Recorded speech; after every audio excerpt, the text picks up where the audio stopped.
Is foreign direct investment is context specific. It's important because basically it brings in capital, and then two, it could bring in more strong capacity to support the economy, and could generate different market, and could also create employment opportunities when those investment come in. But what you invest in is history specific, and let me tell you this: the bulk of the investment that we have received even before this government is actually in the oil sector. It is not magic. It is not magic because that is the backbone of the economy. And therefore, that is the only thing you do in this country and get returns, immediate returns on investment, because that is what sustains the economy. The second dimensions of investment that had come into the country was on telecommunications before now. And the telecommunications is a historical product. It's not anybody, it's a historical product. And why is it a historical product? It came at a time that the world, there's a technology revolution in the world where mobile telecommunication has come in.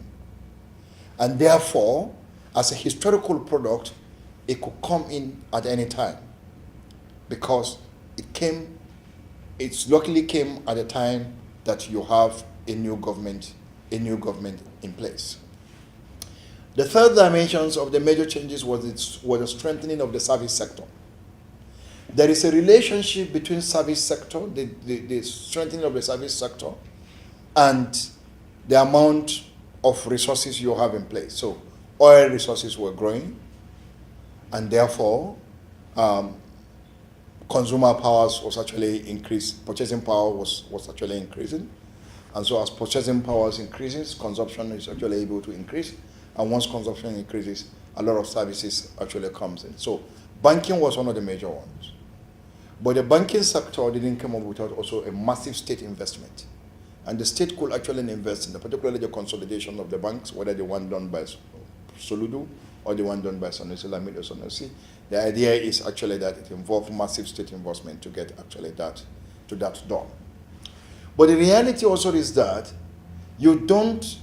what we called recession is an economic contraction, the contraction of the economy. So you can't be talking about recession and be talking about foreign direct investment. Because if you actually have the foreign direct investment in the first place, then the economy is not contracting. But you had an economy that was contracting since 2013. It was contracting in 2013. It struggled in 2014.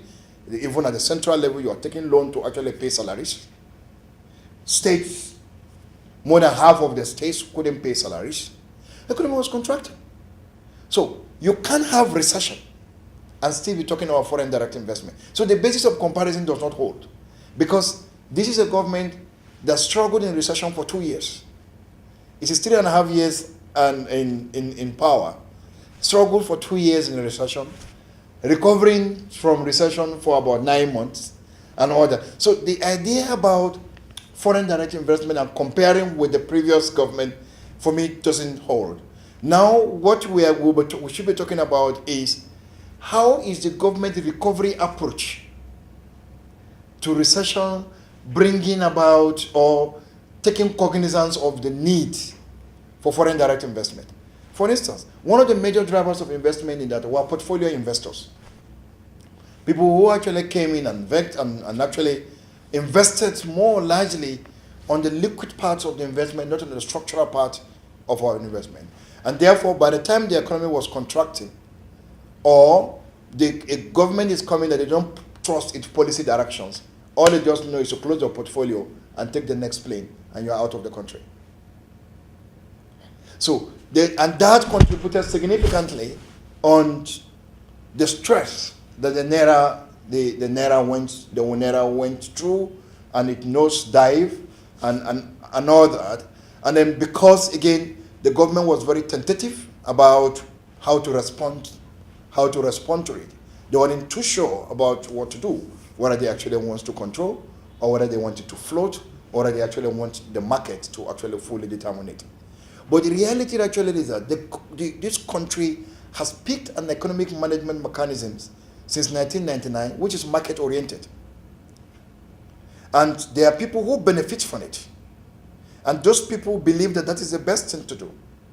But there are also other people who actually think that that is not the best approach to managing a developing economy. And that subjecting the market, the whole economy of a poor, less competitive economy to market determinism actually weakens the economy the more.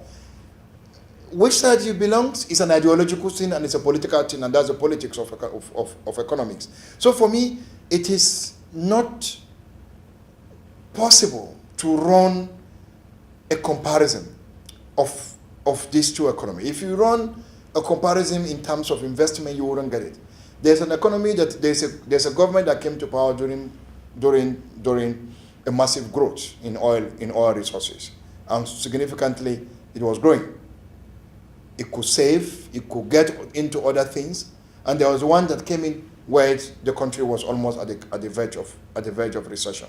So it's quite difficult. It is more like saying you want to compare the government of the first term of George Bush and the second term of George Bush and the first term of Barack Obama, because they all came in within different economic historical trajectory. So I think that's for me where the challenge lies in terms of on the issues of foreign direct investment.